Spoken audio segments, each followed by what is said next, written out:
ज्ञानी अज्ञानी का है सूचना। ज्ञानी अज्ञानी जीव की चालू कर दिया। एक छोटा सा मंगलाचरण करते हैं अपन। वीतरागम जिनम नत्वा ज्ञानानंदैक संपदम। कहाँ है मंगलाचरण इसका? पेज नंबर 7 पर। वीतरागम जिनम नत्वा ज्ञानानंदैक संपदम वासे समय सारस्य प्रत्येता कार्य संज्ञा। तो ये अपन इसकी चर्चा कर रहे हैं कि इस अधिकार को, कर्ता कर्म अधिकार को जयसेन आचार्य जयसेन ने इसको 9 भागों में विभाजित किया है, जिसको उन्होंने 9 अंतराधिकार कहा है। कहीं कहीं इन्होंने स्थल शब्द का भी प्रयोग किया। 9 स्थलों में वो उन्होंने उसका निरूपण किया है। तो इसमें जो है पहला स्थल जो है, पहला स्थल का और पहला अंतराधिकार कितनी गाथाओं का है? 6 गाथाओं का है। उसका शीर्षक क्या है? ज्ञानी जीव और संज्ञानी जीव या ज्ञानी जीव की मुख्यता से पहला, यानी आप इसका शीर्षक ऐसा बना सकते हो, अज्ञानी जीव और ज्ञानी अज्ञानी जीव। अच्छा, संक्षिप्त में बनाए ना, ज्ञानी अज्ञानी जीव का स्वरूप, ऐसा कह करके इसको अपन बना सकते हैं। ये कौन से पेज पर लिखा है? ये 155 सामूहिक पीठिका में ये उन्होंने लिखा है। तो पहली पैराग्राफ की अंतिम लाइन है, तत्र गाथा द्वयम अज्ञानी जीव मुख्यत्वेन गाथा चतुष्टयम संज्ञानी जीव मुख्यत्वेन कथ्यते इति प्रथम स्थले समुदाय पातनिका। ये समुदाय पातनिका तो प्रथम स्थल मान कोई प्रथम अंतराधिकार की हो गई। अब दूसरा शीर्षक क्या है? अब थोड़ा सा इसमें ये विचार करना, 1 मिनट, इसमें ये विचार करना कि इसका फ्लो क्या है। फ्लो समझते हैं? मतलब इन 9 शीर्षकों का परस्पर एक दूसरे से संबद्धता कैसी है और वो एक आगे आगे कैसे बढ़ रहा है। आगे आगे नहर का पानी बढ़ता है ना, तो उसका फ्लो कैसा बन रहा है, एक फ्लो चार्ट बोलते हैं इसको। तो ये फ्लो बनाना है। तो इसमें दूसरा कहाँ आएगा? दूसरा कौन से पेज पर है? 1 तो अंतिम होगा 170 में। देखो स्टार्टिंग, ये जो इसमें समूह पीठिका शब्द का प्रयोग किया, तो कहीं इन्होंने समूह पीठिका भी लिखा है, कहीं इन्होंने समुदाय पीठिका भी लिखा है, और कहीं कहीं वो मेरे को लगता है मिस्टेक है, उन्होंने सीधा तात्पर्य वृत्ति लिख करके भी काम चलाया। एक आध जगह ऐसी भी है। तो ये जो है समूह पीठिका में उन्होंने अब दूसरे उसकी चर्चा कर रहे हैं। देखो, अतः परम यथाक्रमण 11 गाथा पर्यंतम पुनरपि संज्ञानी जीवस्य विशेष व्याख्यानम करोति। अब इसका क्या शीर्षक हो जाएगा? ज्ञानी जीव की विशेषता है। ज्ञानी जीव की विशेषता। अब देखो, पहले और इसमें क्या फर्क हुआ? दूसरे में, पहले शीर्षक में और दूसरे शीर्षक में क्या फर्क हुआ? अब यहाँ पर विशेष व्याख्यान है, विशेषता है, तो वहां सामान्य कथन किया है, वहां पर भी ज्ञानी जीव की चर्चा है। तो ज्ञानी जीव की कितनी गाथाएं हो गई? पिछली 4, 6 में से 4 ज्ञानी की थी ना, 4 ज्ञानी की है ना, 2 अज्ञानी की है, 4 ज्ञानी की है, ऐसा ही है। और बाद में ये 11 और जुड़ गई, तो ये 15 हो गई टोटल ज्ञानी जीव की। तो ऐसा भी प्रकरण बना सकते थे, ज्ञानी अज्ञानी का एक प्रकरण और ज्ञानी का एक प्रकरण, जिसमें सामान्य और विशेष दोनों व्याख्यान आ जाते। लेकिन इन्होंने जैसा बनाया है वो अपन ने समझा। एक मालूम है, प्रवचन सार की कल्पना बेन की टीका है जयसेन आचार्य। क्या बोला? कल्पना बेन की समय सार की टीका नहीं है जयसेन आचार्य, शायद उन्होंने काम किया था लेकिन प्रकाशित नहीं हुई। क्या हुआ? प्रवचन सार की उनकी टीका है। तो उन्होंने ये सारे चार्ट बनाए बीच बीच में ऐसे चार्ट का वो क्या बोलते हैं, टेबल फॉर्मेट में उन्होंने वैसा बना करके दिए हैं कि ये 9 अंतराधिकार हैं, तो उन्होंने उसका एक टेबल बना दिया। आप भी बना सकते हो, तो ऐसा टेबल बना। ये एक एक अंतराधिकार के अंतर्गत भी स्थल है, समझे मेरी बात? जैसे पहला अंतराधिकार तो है ज्ञानी अज्ञानी जीव का स्वरूप, अब उसके 2 स्थल हो गए ना, एक अज्ञानी की 2 गाथा का और ज्ञानी की 4 गाथा का, तो ये 2 स्थल, इसका एक अलग से टेबल बन सकता है, पहला अंतराधिकार का टेबल। तो अब जो है दूसरा अंतराधिकार 11 गाथाओं का बना। अब ये 11 गाथाएं एक साथ हैं कि इसमें भी बांटा है इन्होंने, ये देख सकते हो आप। देखो इसको भी बांटा है, इसको भी इन्होंने बांटा है, और कितनी जगह बांटा है मालूम? इसमें इसके इन्होंने 2 स्थल बनाए हैं,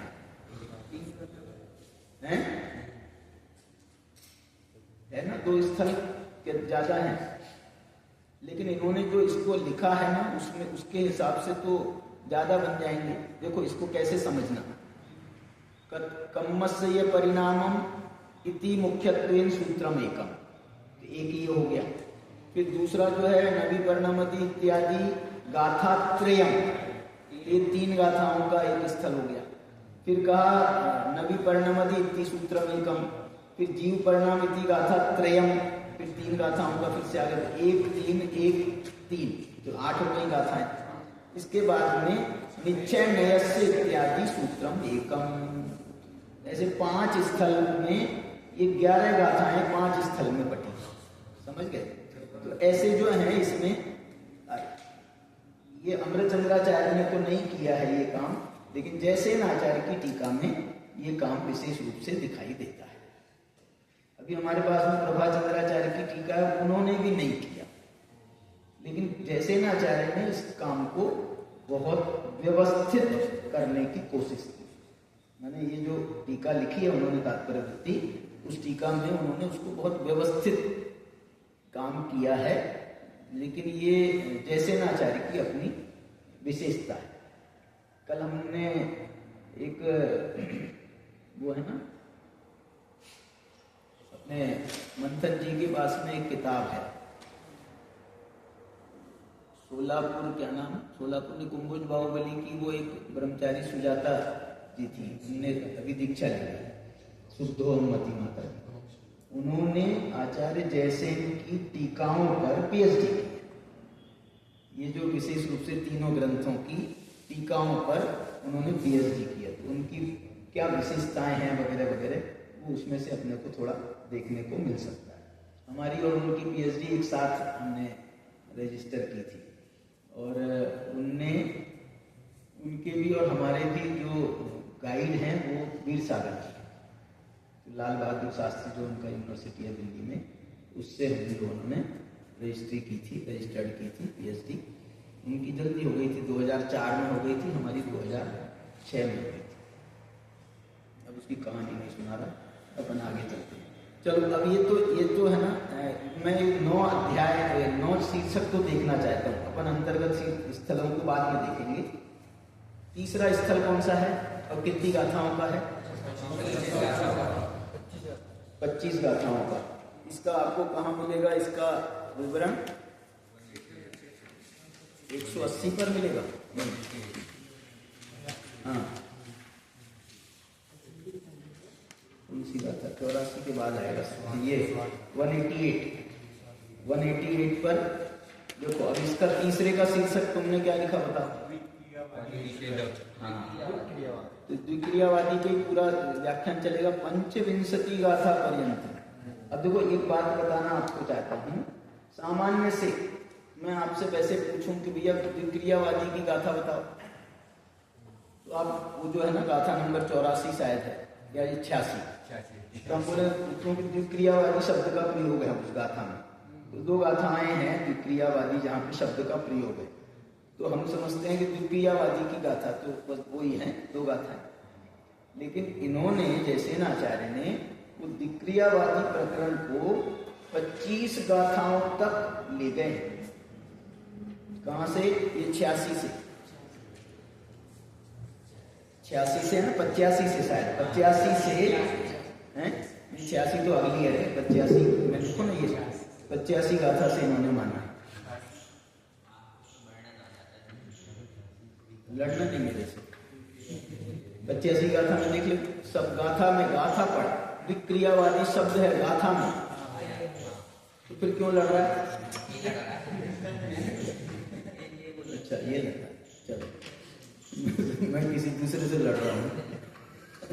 चलो 85 गाथा है, इसमें भी जो है ना नीचे 85 लिखा है कि नहीं? ये 188 में जयसेनाचार्य की टीका के सबसे आखिरी में 85 अंक भी डला है। इसका मतलब ये 85 गाथा से ये समुदाय पातनी का लागू पड़ेगी, ठीक है। तो इसमें उन्होंने क्या किया है, पंचविंशति पढ़ो, क्या नाम है इसका, लड़ रहा था जो आ जाओ पढ़ो बेटा। अतः परम क्या क्या पंचविंशति, हाँ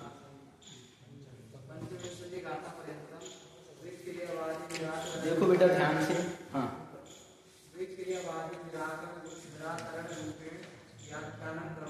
हाँ हाँ हाँ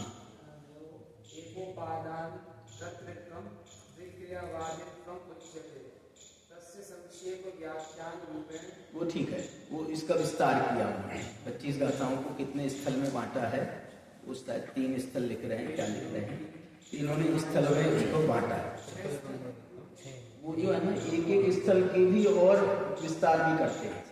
मैंने 6 गाथाओं का एक स्थल है जैसे उदाहरण के लिए, तो अब वो 6 गाथाओं में भी पहली गाथा में क्या है, दूसरे में क्या है, तीसरे में क्या है, ऐसे मैंने उन्होंने एक उसको सुंदरता से उसको व्यवस्थित किया है, ठीक है। तो ये विक्रियावादी की जो चर्चा है, अच्छा इसका संस्कृत बहुत सरल है इसकी, तो इसका अर्थ बताओ, और कोई बताओ आर्जव के अलावा, हेलो तुम बताओ, पढ़ो। इस प्रकार अब 25 गाथा तक विक्रियावादी का निराकरण रूप में व्याख्यान करते हैं। महाचेतन और अचेतन में एक उपादान जो कर्ता बना है वो द्विक्रियावादी है, द्विक्रियावादी बना है, उसे कहते हैं। देखो ये कितना प्यारा लिखा है। हम ये कहें यदि कि उद्गल में काम हो रहा है और जीव उसका निमित्त है, इसका नाम द्विक्रियावादी है क्या? क्यों नहीं है? तो द्विक्रियावादी बना माने क्या होता है? और दूसरी भाषा में, इनकी भाषा में इन्होंने अभी बढ़िया भाषा दी, एक उपादान करते हैं, मतलब आप उसको भी उपादान मानो और जीव को भी उपादान मानो। किस कार्य का? कोई एक कार्य का, जैसे ये उद्गल का कार्य, और इसमें जीव निमित्त है, जीव ने इच्छा से बनाया, जीव की इच्छा से ये कार्य किया, तो वो नैमित्तिक में तो कोई दिक्कत नहीं।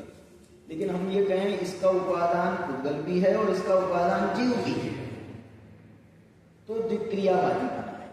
या हमने जो राग किया उसका उपादान जीव भी है और ये उद्गल भी उसका उपादान है।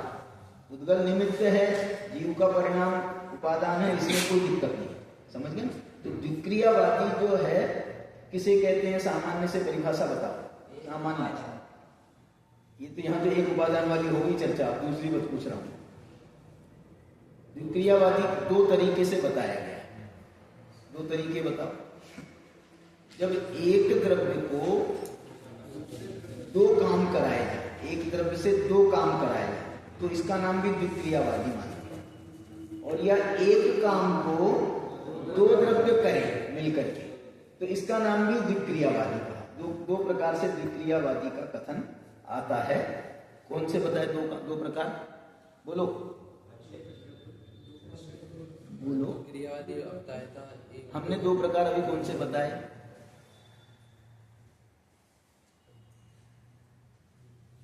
ध्यान नहीं आया तुम लोगों को, तुम बताओ बेटा। हाँ, एक द्रव्य से 2 कार्य करवाइए। हाँ, 2 द्रव्य मिलकर 1 कार्य करवाइए। वाह, एक द्रव्य से 2 काम करवाओगे, इसका नाम भी द्विक्रिया है। और दो द्रव्य मिलकर के एक काम करें, मतलब मैं अपना होमवर्क भी करूं और तुम्हारा भी करूं, मैंने तुम फालतू बैठे रहो। ये द्विक्रियावादी है। मैंने अपना काम भी करो और दूसरे द्रव्य का काम भी करो, तो ये द्विक्रियावादी है। एक द्रव्य से दो काम कराया जाए, या दो द्रव्य मिलकर के एक काम करें, ये भी नहीं माना जाएगा। चलिए, तो अब ये तीसरा हो गया। चौथे का बताओ। 7 गाथाओं का है, पेज नंबर 236 पर देखो। तुम लोगों को बताना था मेरे को, है 236 पर। ये समुदाय पातनी का लिखा है, जहां जहां अधिकांश वहीं पर वो मिल रहा है। यहाँ देखो क्या लिख रहे हैं, इसका शीर्षक बताओ।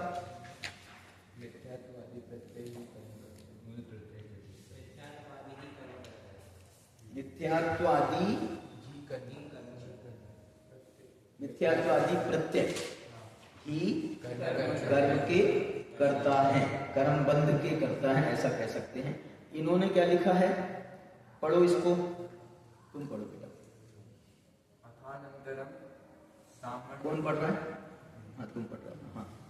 अथानन्तरं सामान्यपच्चया इत्यादि गाथा आदिम कृत्वा पाठक्रमेण सप्तगाथापर्यन्तं मूलप्रत्ययचतुष्टयस्य कर्मकर्तृत्वमुख्यत्वेन व्याख्यानं करोति।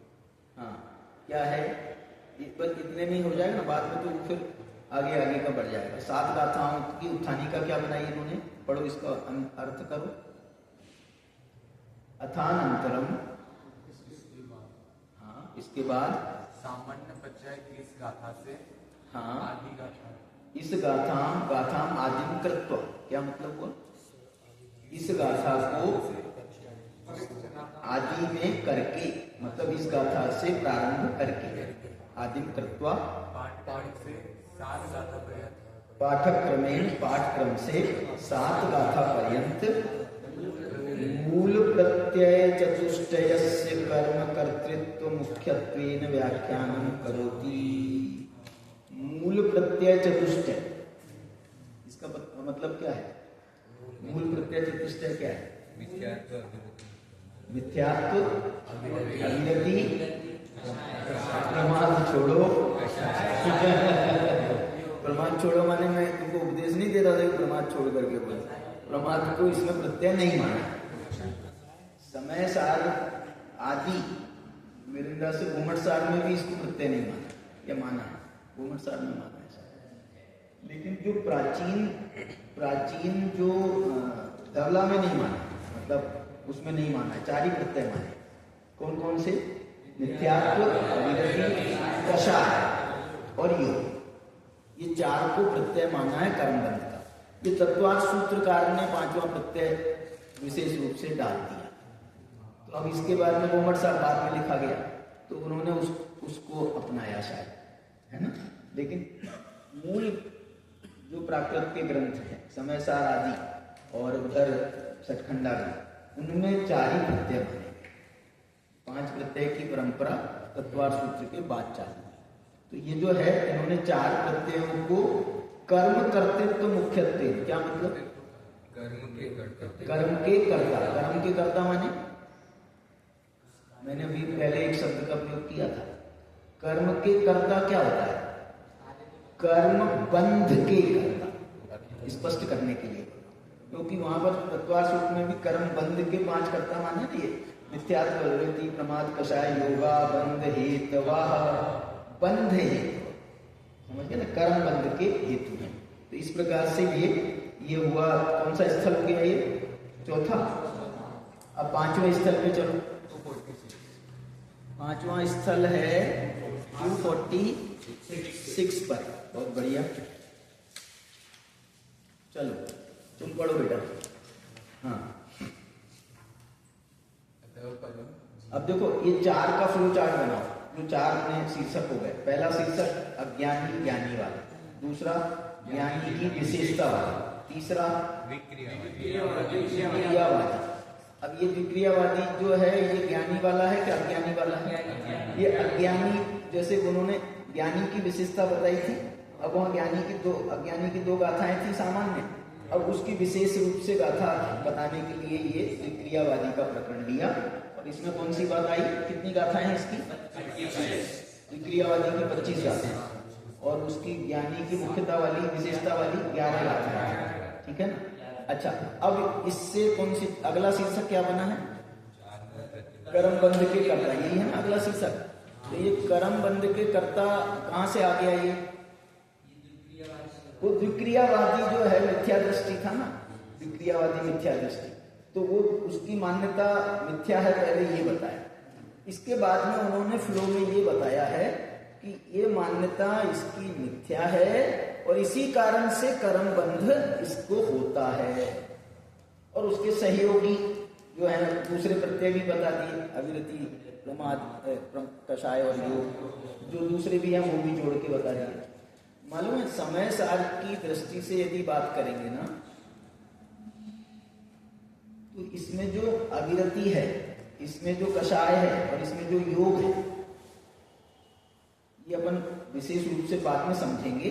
लेकिन यहाँ पर मिथ्यात्व संबंधी अविरति को ही अविरति कह रहे हैं। क्या बोल रहा हूं? मिथ्यात्व संबंधी अविरति को ही अविरति, मैंने मिथ्यात्व के साथ होने वाली अविरति ही अविरति मान रहे हैं। मिथ्यात्व के साथ होने वाली कषाय ही कषाय है, मिथ्यात्व के साथ होने वाला योग ही योग है। बाकी माने समय सार तो चौथे गुण स्थान में मोक्ष पहुंचा देता है एक प्रकार से, अपेक्षा से। दृष्टि मोक्ष तो मानेंगे। तो मिथ्यात्व संबंधी अविरति कौन से गुण स्थान में होगी? वही पहले, दूसरे, तीसरे, मतलब जो दर्शन मोहिनी वाले गुण स्थान है। तो पहले ही कह दो तो भी बहुत है, तो पहले गुण स्थान। और मिथ्यात्व संबंधी प्रमाद कहाँ होगा? वो भी पहले में। और कषाय वो भी पहले में। और योग पहले में। इसलिए इसकी मुख्यता है, ऐसा मुझे मेरे को ख्याल आ रहा है स्टडी से। लेकिन और विशेष बात अपन होगी तो जैसे आचार्य ने भावार्थ वगैरह में स्पष्ट की है, आगे की चर्चा भी की है गुणस्थान परिपाटी से। लेकिन समय सार की जो यदि बात करें, समय सार कहता है कि देखो इसका उदाहरण बता रहा हूं। समय सार के हिसाब से जो रागी जीव है, रागी, वो मिथ्या दृष्टि है कि सम्यक दृष्टि? सम्यक दृष्टि। यही तो तुमने फिर मेरी बात समझी। जब मैं कह रहा हूं यहां पर कषाय भी मिथ्यात्व संबंधी लेना है, तो यहां पर जो रागी है वो मिथ्या दृष्टि ही है। जब वो ये कहते हैं, उदाहरण दे रहा हूं, कौन सी गाथा है वो देखना, शायद 200 वर्षों के आसपास है। जब वो ये कहते हैं कि ज्ञानी को राग नहीं होता, बोलो ये शब्द है ना समय सार, ज्ञानी को राग नहीं होता। तो अब ज्ञानी को राग नहीं होता, तुमने कहां से लगाया? अपनी तरफ से। मिथ्या, ज्ञानी को राग नहीं होता और ज्ञानी जो है वो मिथ्या सम्यक दृष्टि ज्ञानी है। तो यहां तक लिखा है भाई साहब, यदि ज्ञानी को भी अंश मात्र भी परमाणु मित्ययम पिहुरागादीनम तु विज्जते जस गाथा है। परमाणु मित्ययम पिहुरागादीनम तु विज्जते जस, परमाणु मात्र भी जिसको राग है वो उसका क्या लिखा है उन्होंने, वो नहीं हो सकता, उसको जो है उसका कल्याण नहीं हो सकता, उसका द्वाद सांग का ज्ञान भी मिथ्या है। जो ऐसा मानता है कि ज्ञानी को परमाणु मात्र का भी राग होता है, उसका जो है, अब देख लेना तुम गाथा, तुमने ढूंढ लेना था इतनी देर में। तो परमाणु मित्ययम पिहुरागादीनम तु विज्जते जस कैसे ढूंढोगे? पीछे उससे गाथानुक्रमणिका के उससे ढूंढ सकते थे। चलो अब अगला स्थल पे चले। इसका अर्थ बताया आपने? नहीं पढ़ा, पढ़ना था ना? कौन पढ़ रहा था? पढ़ो बेटा। अतः परम जीवेन स्वयं बद्धम हाँ, इत्यादि गाथम आदि कृत्वा गाथा अष्टक पर्यंतम संख्या मतानुसार सांख्य मतानुसार सारी शिष्य संबोधनार्थम जीव पुद्गल योग एकांत न परिणामित्वम क्या ना क्यों कर रहा है? एकांतेन बोल दिया तो फिर ना बोलने की क्या जरूरत? एकांतेन परिणामित्वम् एकांतेन अपरिणामित्वम् निषेधयन् सन् कथंचित् परिणामित्वम् स्थापयति। बताओ क्या लिख रहे हैं इसमें?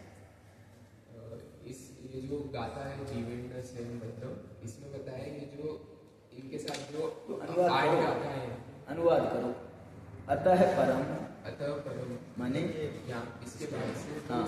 जीवन वाली जो गाथा है हाँ, जीवेन स्वयं बद्धम जीवेंद्र स्वयं बद्धम इत्यादि गाथाएं, इसके जो 8 गाथाएं तक। हाँ, वहाँ तक सांख्य मत के अनुसार वो जो शिष्य है वो सांख्य मतानुसारी शिष्य क्या मतलब है? वो अपने संबोधन सांख्य मत वालों को समझा रहे हैं ये बात? नहीं किसको समझा रहे हैं? तुमको क्यों समझाएंगे? तुम तो जैनी हो। सांख्य वाले को समझा रहे हैं। सांख्य वालों को नहीं समझाया। बता रहे हैं। मतलब तुम जैनी होकर के भी यदि तुम्हारी मान्यता सांख्यों के अनुसार है, सांख्यों जैसी है, तो तुम्हारे को क्या कहेंगे? जैनी हो या सांख्य हो? इसका मतलब तुम सांख्य हो नहीं जाओगे, लेकिन मान्यता से तो हो गए ना। इसलिए सांख्य मतानुसारी शिष्य, जैन शिष्य, जैन धर्मावलंबी शिष्य संबोधनार्थम क्या समझा रहे हैं? जीव पुद्गलयो एकांतेन अपरिणामित्वं निषेधयन् सन् कथंचित् परिणामित्वं स्थापयति। इसमें क्या? अच्छा, अपना चौथा पॉइंट क्या था? चौथा शीर्षक कर्मबंध के कर्ता। कर्मबंध के कर्ता मिथ्यात्वादी हैं। अब इसमें क्या बताना चाह रहे हैं? इसमें ये जो शीर्षक बने, क्या शीर्षक बनेगा पहले ये बताओ। सांख्य मतानुसारी शिष्य को संबोधन करने के लिए, ये भी मजेदार नहीं है। संबोधन करने के लिए तो एक उप शीर्षक बन जाएगा। मुख्य शीर्षक क्या बनेगा इसका? कथंचित परिणामित्व की सिद्धि। कथंचित परिणामी बने की सिद्धि, ये इसका माने। अब ये क्यों बात आ रही है बताओ। चौथे से पांचवें में चलो। चौथे शीर्षक से पांचवें शीर्षक में ये बात कैसे घटित करोगे? चौथे से पांचवें में ऐसे कैसे पहुंच गए हम? अचानक पहुंच गए, छलांग लगा करके कैसे पहुंचे? मतलब कर्म ही बंद नहीं करते, हमारे उपयोग जो होते हैं वो भी। ना ना, सांख्य मतानुसारी शिष्य से जोड़ो। सांख्य मतानुसारी शिष्य बीच में टपक गया। वो कहने लगा, अरे यार तुम कैसा करते हो? जीव से मिथ्यात्वादी भाव तो जीव के हैं, उनसे कर्म का बंध कैसे होगा? और कर्म का बंध करने के लिए परिणामी होना जरूरी है ना। तो जीव तो अपरिणामी है, तो वो कैसे बंद करेगा? इसलिए यहाँ ये समझा रहे हैं कि आचार्य कह रहे हैं कि ना ना ना ना ना, आप गलत बोल रहे हो कि आत्मा अपरिणामी है। आत्मा कथंचित परिणामी भी है। परिणामी है माने पर्याय सहित, तो वो पर्याय सहित भी है। इसलिए वो पर्याय दृष्टि से उसने विकार किया तो उसको सजा मिलनी चाहिए, तो उसको कर्म बंध होता है उसका। समझ गए ना? तो इस प्रकार से ये अब देखो। और ये उसने सांख्य मतानुसारी शिष्य अकेले जीव को ही अपरिणामी मानता है या पुद्गल को भी? पुद्गल दे लिख रहा है ना, जीव पुद्गल यो एकांतेन अपरिणामित्वं निषेधयन् सन्। माने जीव और पुद्गल दोनों का अपरिणामीपना, सर्वथा अपरिणामीपना मानता है। ये बात यहाँ पर कही जा रही है। हाँ बोलो। मैं क्या कह रहा हूँ, यहाँ क्या लिखा है पहले तो ये समझ लो। अभी सांख्य मत को अपन समझने जाएंगे तो वो बात की बात है। समझ गए? ये प्रश्न मेरे मन में भी आ गया था कि मैं जो है इसका क्या करेंगे, ये प्रश्न आ गया तो क्या करेंगे। तो मैंने सोच लिया था कि मैं ऐसा करूँगा।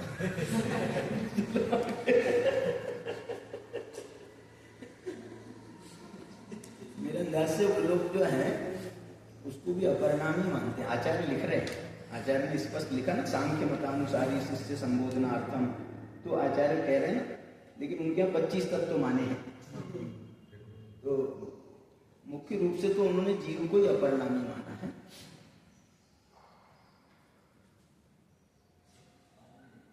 प्रश्न ये खड़ा होगा ना, फिर देखो अपरिणामी पना कैसे घटित हो रहा है उद्गल में भी। कर्म बंध उन्होंने भी माना है, कर्म बंध उन्होंने भी माना है। तो अब कर्म बंध कौन कर रहा है? जीव तो अपरिणामी है, जीव तो कर नहीं रहा। तो वो जो उद्गल खुद ही कर रहा है तो पगला हो जाए क्या? अरे यार बहुत दिन से अपन किसी से बंधे नहीं, बहुत दिन से जेल नहीं गए, चलो आज जेल में रह के आते। ऐसे इस माने सनक छूटेगी क्या उसको? नहीं। अपरिणामी बना मतलब अब ऐसा कह सकते हो, वो माना तो है उसने परिणामी, लेकिन उसका परिणामी बना सिद्ध नहीं होता। ये बात से हम ऐसा अर्थ निकाल सकते हैं कि तेरे मत में तो न जीव परिणामी है और न उद्गल परिणामी है, तेरे मत में तो दोनों अपरिणामी है। ऐसे कुछ इसमें से घटित हो जाएगा। और विशेष जो दर्शन वाले हैं उनसे पूछना इस बात को, मेरे को भी बताना। अब अगला कौन सा है शीर्षक? छठा शीर्षक आएगा ना? छठा शीर्षक कौन से पेज पर है? 253 पे है कि 54 पे है? 53 पे है। चलो इसको पढ़ो। कितनी गाथाओं का है ये? 9। लेकिन इसमें आ नहीं रही ना बात ये 9 गाथाओं का। हाँ ठीक है, ये इसी में आएगी। इसमें जो है शीर्षक क्या बनेगा इसका?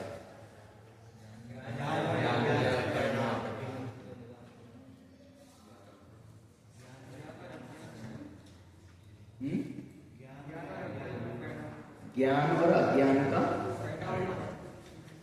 देखो इसके लिए आपको जो आखिरी है ना तुम्हारा वो 292 पेज, वहां पर भी शीर्षक संक्षेप में दिए। तो 5वें शीर्षक को देखो, यहाँ पर देखें अपन, अष्टकम वाला हो गया, नवकम वाला हो गया। तदनंतरम अज्ञानमय भावस्य मिथ्या, ये तो हो गया मिथ्यात्वादि पंच प्रत्यय भेद प्रतिपादन रूपेण गाथा पंचकम। यहाँ तक अपन ने पढ़ लिया ना? अरे यार पहले ये बताओ, पहले ये 9 गाथाओं का भी शीर्षक अपन ने देखा है या 5 गाथाओं का शीर्षक देख लिया?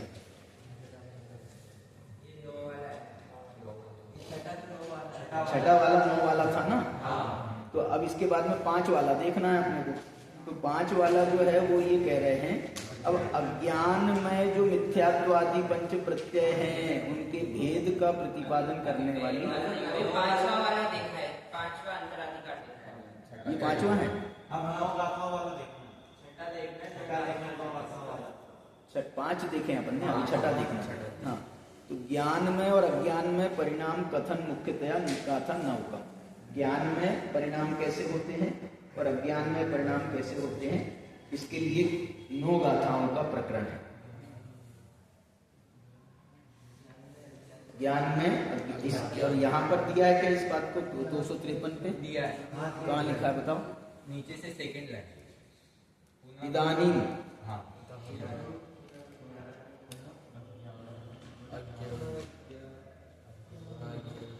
इदानीम पुनरज्ञानमय गुण ज्ञानमय गुणयो मुख्यत्वेन व्याख्यानम क्रियते। ठीक है, एक बात इसमें और विशेष आ रही है। क्या खास बात आ रही है मानो?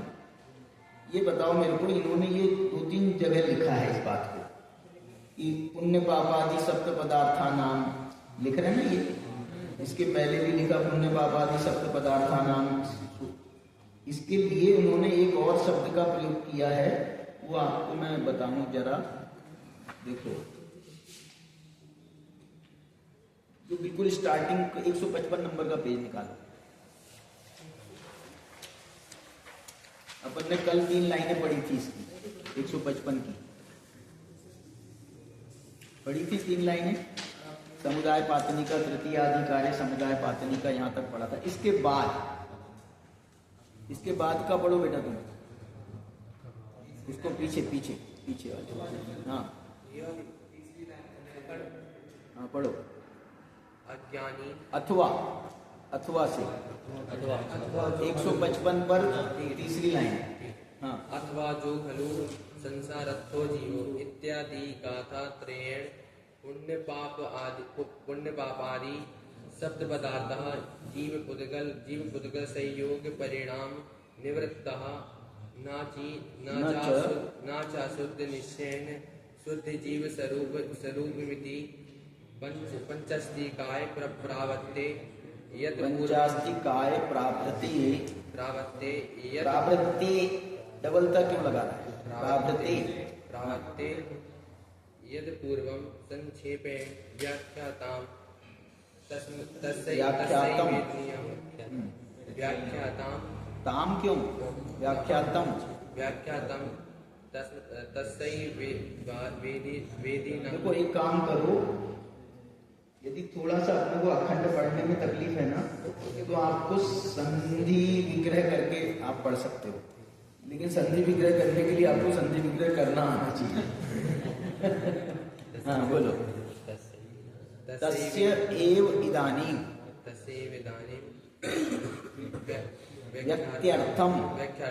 व्यक्त्यर्थम पुण्य पापादि सप्त पदार्थानां पीठिका समुदाय कथनं तात्पर्यं कथ्यते द्वितीय पातनिका। मैंने जो उन्होंने कल अपन ने पढ़ी थी वो एक पातनिका थी, मैंने एक उसको एक ढंग से बताया, दूसरी पातनिका का मतलब मैं इसी को दूसरे ढंग से बताता, तो ये दूसरे ढंग से बताएंगे। अब इसमें दूसरे ढंग से में उन्होंने क्या बताया आप बताओ। ये कह रहे हैं पुण्य पापादि पदार्थ की ये पीठिका है, कर्ता कर्मधिका, ठीक है। पुण्य पापादि पदार्थों को उन्होंने स्पेशलाइज ढंग से क्या बताया, पुण्य पापादि पदार्थ कैसे है। आर्जव, क्या आर्जव है, क्या नाम है उसका पीछे वाले? आगम। उनको आगम तो कुछ कहने की क्या लिख रहा है, देखेंगे, खोलेंगे 155 नंबर का पेज उसने। वाह दी, हाँ बताओ।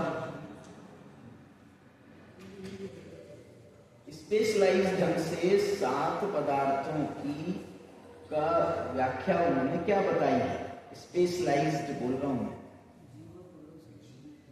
क्या लिख रहे हैं? जीव पुद्गल संयोग परिणाम निवृत्ता। क्या है ये? इसका मतलब है कि ये जो 7 पदार्थ हैं, 7 पदार्थ जीव अजीव को छोड़ के, जीव अजीव को छोड़ना, वैसे 9 पदार्थ हैं, लेकिन ये 7 पदार्थ क्यों कह रहे हैं? क्योंकि जीव अजीव की बात हो गई पहले, या उसको छोड़ करके 7 पदार्थों की मुख्यता से बात कर। तो ये 7 पदार्थ कैसे हैं? ये जीव के परिणाम हैं कि पुद्गल के परिणाम? बोले दोनों के संयोग जनित परिणाम। क्या मतलब है इसका? संयोग जनित द्विक्रियावादी का तो निषेध कर जाए, द्विक्रियावादी का तो निषेध करना है, तो संयोग जनित परिणाम कैसे हो सकता है? संयोग जनित परिणाम का मतलब ये नहीं है कि दोनों उपादान। संयोग जनित परिणाम में माने एक उपादान है और एक निमित्त है, इसको भी संयोग जनित परिणाम कहा जाता है ना। द्विक्रियावादी वाला वो तो मिश्र हो गया, दोनों उपादान है, लेकिन यहां पर भी संयोग जनित परिणाम है। क्यों कह रहे हैं ऐसा बताओ? क्यों कह रहे हैं ऐसा? तो जीव, अच्छा बताओ, जीव अजीव में संयोग जनित परिणाम क्यों नहीं कह रहे? क्योंकि वहां पे श्रृंगार रहित जीव का वर्णन कर रहा है। क्यों नहीं कह रहे? देखो, जीव और अजीव ये 2 द्रव्य हैं, समझे मेरी बात? द्रव्य हैं, 2 द्रव्यों को होने के लिए किसी उपादान और किसी निमित्त की जरूरत नहीं है। वो स्वयं अपने अपने उपादान और उपादान है, और वो अनादि से हैं। जीव द्रव्य तो पहले से ही है ना। वो कभी कोई, यदि वो नया जीव कोई उत्पन्न हो तो हम ये बोलेंगे, पूछेंगे आपसे कि भैया इसका उपादान कौन है और इसका निमित्त कौन है। ये नया पैदा हुआ तो कहा जाएगा। तो ये 7 पदार्थों के लिए ऐसा क्यों कह रहे हैं? क्योंकि ये पर्याय रूप पदार्थ है। सात पदार्थ पदार्थ संज्ञा है, लेकिन ये पदार्थ द्रव्य रूप नहीं है, ये पर्याय रूप पदार्थ है। इससे क्या सिद्ध हुआ कि पदार्थ संज्ञा अकेले द्रव्यों की नहीं है, पदार्थ संज्ञा पर्यायों की भी संभव है। द्रव्य संज्ञा तो 6 द्रव्यों की है, लेकिन पदार्थ संज्ञा द्रव्य की भी हो सकती है, पर्याय की भी हो सकती है। 9 पदार्थों में कितने द्रव्य रूप हैं और कितने पर्याय रूप हैं? 2 द्रव्य रूप हैं और अच्छा बताओ, गुणों की पदार्थ संज्ञा हो सकती है क्या? नहीं, द्रव्य में डाल, क्यों? पर्यायों के गुण नहीं होते, तो वो पर्याय में डाल देंगे। पर्यायों के गुण है तो पर्याय में डाल देंगे, द्रव्यों के गुण होंगे तो। लेकिन एक बात बताओ, पर्यायों के गुण होते हैं क्या? गुण तो पर्याय द्रव्य के होते हैं, द्रव्याश्रय। पर्यायों के भी गुण होते हैं। अच्छा बताओ, अरंतों के जो 46 हैं वो क्या है? अनंत क्या है? द्रव्य के पर्याय। और ये जो 46 है ये क्या है? किसके? कौन सी पर्याय? द्रव्य। मैंने यहाँ अनंत को द्रव्य कह रहे हैं कि पर्याय कह रहे हैं? पर्याय होकर के भी उसको एक पदार्थ संज्ञा है ना। अनंत एक चीज है, अनंत एक अवस्था है ना, अवस्था है। तो वो अवस्था जो है वो उसका एक अपेक्षा से द्रव्य है, उस समय का तात्कालिक द्रव्य। और उसके गुण तात्कालिक रूप से जो रहने वाले उसके जो गुण हैं या जिनसे उसकी पहचान होती है, जिनसे उसका परिचय होता है, जो उसकी विशेषताएं हैं, तो वो उसके गुण हैं। गुण माने विशेषता। वो द्रव्य की विशेषता को द्रव्य के गुण बताते हैं, पर्याय की विशेषता को पर्याय के गुण बताते हैं। मतलब ये हमने अपनी पीएचडी में इस बात को सिद्ध किया है कि यद्यपि ये बात सही है, क्या द्रव्याश्रया निर्गुणा गुणा वाली व्याख्या गलत नहीं है, लेकिन वहां पर द्रव्यों के गुणों की मुख्यता से उन्होंने ये बात लिखी। इसका अर्थ ये नहीं है कि पर्यायों के गुण क्या होते हैं बताओ। पर्यायों के जो भाव हैं वो ही उनके गुण हैं। पर्यायों के भाव नहीं होते। तो इसमें एक बात ध्यान देना, इसमें भी कथनचित पर्याय में और उसके भाव में अंतर है। क्या बोला? पर्याय और उसके भाव में। तो बताओ क्या कहोगे इनको? पर्याय को क्या कहोगे और भाव को क्या कहोगे? पर्याय को कहेंगे पदार्थ और भाव को कहेंगे गुण, अथवा भाव को कहेंगे तत्व। इसलिए दोनों मिलाकर के एक शब्द बना है तत्वार्थ। जीव तत्व और जीव पदार्थ में क्या अंतर है? जीव पदार्थ वो जीव की पर्याय को कहते हैं या जीव को कहते हैं, समझ लो। उसका भाव जो है वो उसका तत्व है। तो भाव का दूसरा पर्यायवाची गुण भी होता है, गुण को भी भाव कहते हैं। इस अपेक्षा से जो है इसको थोड़ा सा समझने की जरूरत है। चलो अपना खत्म करो। कितने हो गए? तो ये संयोग परिणाम से उत्पन्न है ये जो 6-7 पदार्थ, ये इन्होंने जगह जगह कहा। इस बात को ध्यान देने की है, मैंने हाईलाइट होना चाहिए इस बात कि संयोग परिणाम से, क्योंकि पर्याय है। और दूसरी बताऊं, संयोग परिणाम से निष्पन्न है इसका दूसरा तर्क। पुण्य के 2 भेद हैं। कौन कौन से?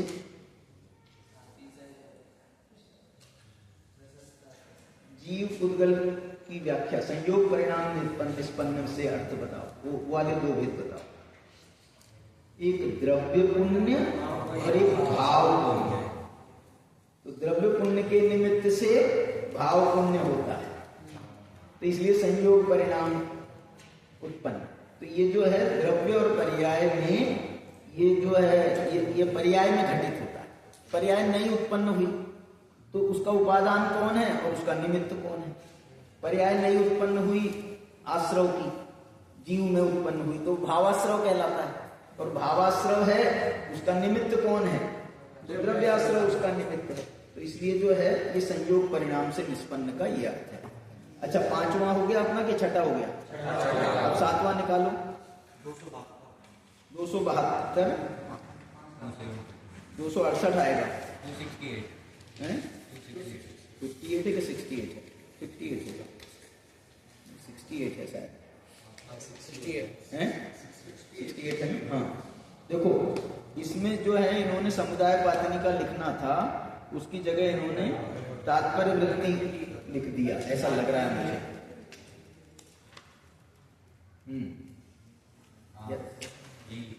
यही है ना? समुदाय पातनी का बाद में लिखा ही है, इति सप्तमांत्राधिकारे समुदाय पातनी का। समुदाय पातनी का लिखना चाहिए था, वो गलती से रह गया। इसका शीर्षक क्या है? सातवां ये अंतराधिकार है। इसका शीर्षक क्या है? पढ़ो इसको पहले, तुम्हारा समय हो गया। पढ़ो, कौन पढ़ेगा? तुम पढ़ो बेटा। अथ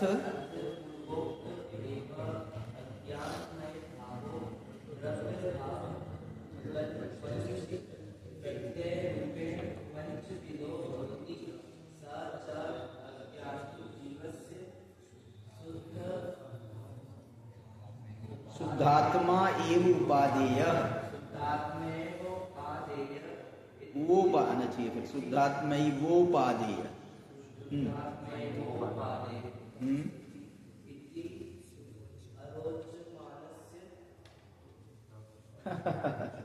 इति अरोचमानस्य तमेव शुद्धात्मानं स्वसंवेदन ज्ञानेन अजानतः तमेव सपरम समाधि रूपेण अभावयतश्च बंध कारणं भवति इति सप्तमांतराधिकारे समुदाय पातनी। शॉर्ट में क्या शीर्षक बनेगा इसका? अज्ञान रूप भाव के भेद। अज्ञानमय भाव के 5 प्रत्यय रूप भेद जो हैं, ये इसके शीर्षक है। माने यहाँ पर जो पीछे आया था ना, मिथ्यात्वादी बंध के कारण है प्रत्यय, यहाँ पर उसका विस्तार किया। दो प्रकार से उसको बताएंगे। तो जो है द्रव्य पांच भेद किए हैं कि द्रव्य भाव भेद नहीं किया बेटा, यहाँ पे किया है क्या? द्रव्य भाव रूप ही है, यहाँ पर द्रव्य रूप नहीं है। चलो कोई भी है, क्यों? अच्छा, इसमें विशेषता क्या आ रही है? पांचों प्रत्यय, देखना मंथन, पांचों प्रत्यय मिथ्यात्व रूप है। पांचों प्रत्यय मिथ्यात्व, देखो ये लिख रहे हैं, अज्ञानमय भावो द्रव्य भावगत पंच प्रत्यय रूपेण पंच विधो भवति सच अज्ञानी जीवस्य। पांचों प्रत्यय अज्ञानी के होते हैं।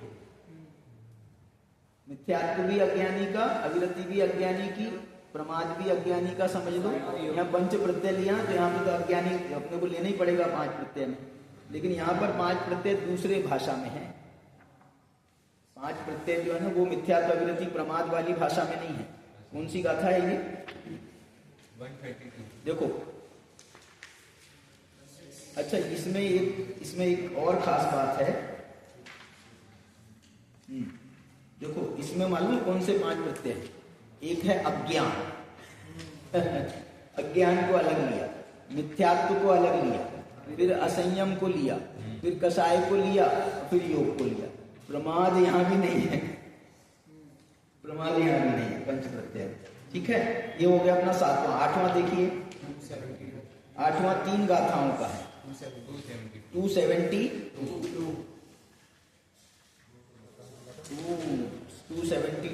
उसमें पढ़ो जल्दी से, तुम पढ़ो आखिरी 272 वाला। कहाँ पर पढ़ोगे बेटा? हाँ यहीं से, सही है, पढ़ो।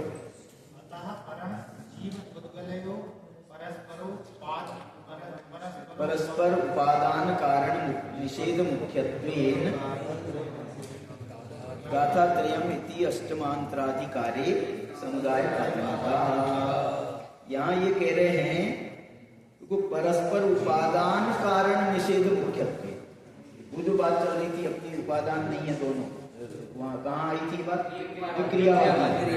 तो यहाँ पर ये कह रहे हैं कि ये दोनों एक दूसरे के उपादान कारण नहीं है, परस्पर जीव पुद्गल परस्पर उपादान कारण निषेध मुख्यत्व।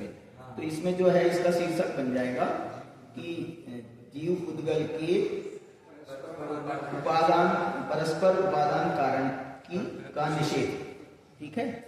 अच्छा, अगला आखिरी है, 291। ये 3 गाथाओं का हुआ। अब 4 गाथाओं का आखिरी है। कौन सी 4 गाथाएं हैं मालूम आपको? सामान्य से नए पक्ष रहित शुद्ध समय सार कथन रूपे,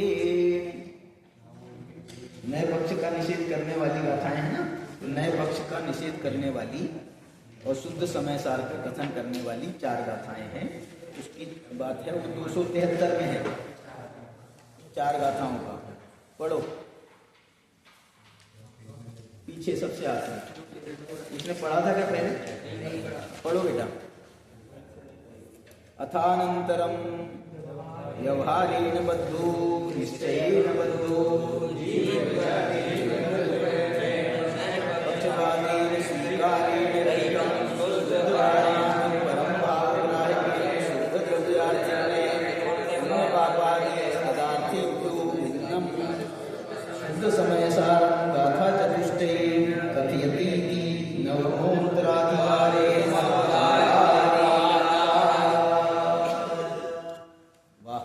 किसने पढ़ा मालूम नहीं। तो ये लिख रहे हैं, इसके बाद व्यवहार नय से बद्ध, जीव व्यवहार नय से बंधा हुआ है, और निश्चय अबद्ध, निश्चय नय से अबद्ध है, इत्यादि विकल्प रूपेण नए पक्षपाती, इस प्रकार से विकल्प रूप से नए पक्षपात के द्वारा स्वीकार्य, नए पक्षपात से स्वीकार किया गया। ये बात सही है, लेकिन रहितम, स्वीकार करने के बाद भी उससे रहित कह करके शुद्ध पारणामिक परम भाव ग्राह्य के शुद्ध द्रव्यार्थिक नए पुण्य पापादि पदार्थेभ्यो भिन्नम, 7 पदार्थों से भिन्न जो शुद्ध समय सार है उसको बताने वाली गाथा चतुष्टय कथयति, गाथा चतुष्टय से कहा गया है नवमे अंतराधिकार। चलो अपन ने ये आज का क्या पढ़ा हमने? 9 अंतराधिकार जो हैं वो समझे हैं। और आप एक काम करो, इन 9 अंतराधिकारों का आप एक फ्लो चार्ट बना करके लाओ। फ्लो चार्ट, 9 अंतराधिकारों की आप फ्लो चार्ट को मैं दूसरी भाषा बोल सकता हूँ। इसमें आप एक जीव पकड़ो, एक जीव पकड़ो और उसकी कथा लिखो। ये 9 शीर्षकों के माध्यम से उसकी कथा लिखो। लिखोगे? कोशिश करो। चलिए आज की चर्चा को विराम। हाँ, दंडक। दंडक का मतलब ये होता है, ये इसका इसमें आया है एक जगह, दंडकान विहाय। दंडकान विहाय 78 गाथाएं। कर्ता कर्म अधिकार में कितनी गाथाएं हैं? तो दंडक को छोड़ करके 78 गाथाएं। तो दंडक को छोड़ करके माने क्या? दंडक को छोड़कर माने क्या?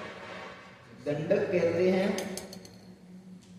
उन गाथाओं को जो गाथाएं रिपीटिशन के लिए उपयोग में लाई जाती। रिपीटिशन माने जैसे कि उन्होंने कहा कि इस गाथा की 16 गाथाएं और बना लेना चाहिए, ये शब्द बदल बदल करके राग द्वेष मोह को, पंचेंद्रियों को और वगैरह वगैरह, तो जो है इसको बदल करके 16 गाथाएं बना लेनी चाहिए। तो इन गाथाओं को कहते हैं दंडक गाथा। ये दंडक गाथा, इसका जो है ना, हमारे को यहाँ तो समझ में नहीं आया था, जयसेनाचार्य ने ये शब्द का प्रयोग किया, यहाँ तो समझ में नहीं आया था, लेकिन प्रभाचंद्राचार्य की टीका में ये बात का खुलासा हुआ है। उन्होंने कहा, उन्होंने क्या किया, एक गाथा ही बना दी पूरी, और उसमें जो है वो 16 के नाम लिख दिए और एक गाथा में, और वो उसको वो दंडक गाथा कहते हैं। लेकिन साथ में टीकाकार ये भी उस दंडक गाथा की टीका भी लिखी उन्होंने, और टीका में ये लिखा कि वो जो ऊपर क्रोध में कहा गया है उसकी जगह पर ये ऐसी 16 गाथाएं बनानी है, और उसकी जगह एक उससे सैंपल भी बना करके दिया उन्होंने कि जैसे वो कहा है ना, कौन सी गाथा है, 32वीं गाथा समय सार की, मोहादि जो इंद्रिय जनिता, जो मोहम तु जनिता, नान सहावादियम मुनदि आदम। तो जो मोहम इस जगह इसकी जगह पर 16 गाथाएं बनानी। तो एक उदाहरण बना के बताओ। जो रागम तु जनिता, नान सहावादियम मुनदि आदम, तम जिद रागम साहू परमठ वियानया वेंकी। चलिए, दंडक का मतलब ये है। और इसका एक और विशेष खुलासा हमारे इसमें मिलता है। कौन से? दंडक का वर्णन करने, कौन से प्रकरण में? गाथाओं वगैरह का वर्णन है ना जहाँ पर छंद शास्त्र में। छंद शास्त्र में तो उन्होंने उनसे पूछा दंडक गाथाओं की में वो बताओ। 2 प्रकार की गाथा वो होते हैं ना छंद, कौन कौन से? मात्रिक छंद और वार्णिक छंद।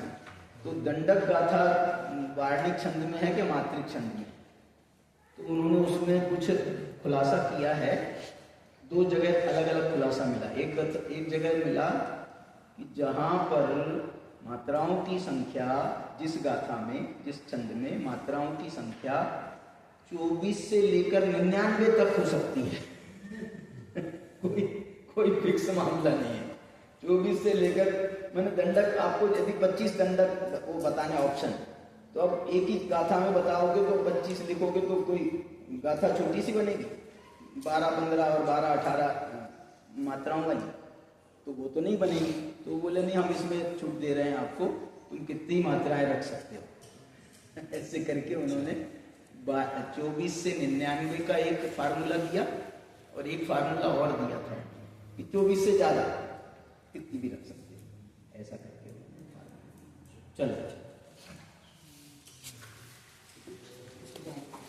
मंगलाचरण क्या बोलते हैं? जिनवाणी।